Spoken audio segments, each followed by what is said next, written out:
next token दिनु पहिला token खै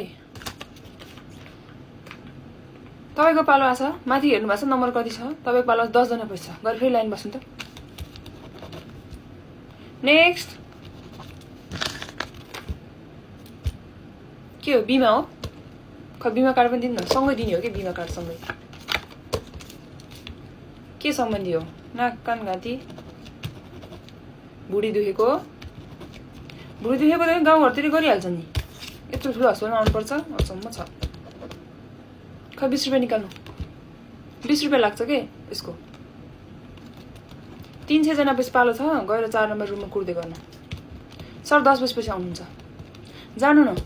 फ्रीमा नि गर्न नखोज्ने अनि पालो नि कुर्न नखोज्ने त्यस्तो गरेर नि कहाँ हुन्छ सबैको छ समस्या 300 जना पछि पालो जानु त नेक्स्ट जानु न जानु भनेपछि सबलाई छ हतार यहाँ जानु त बाहिर गर्छु त उता बाहिर गरेर बस्नु बाहिर नेक्स्ट अलछि त आउनु कस्तो ढिला हिँड्नु भएको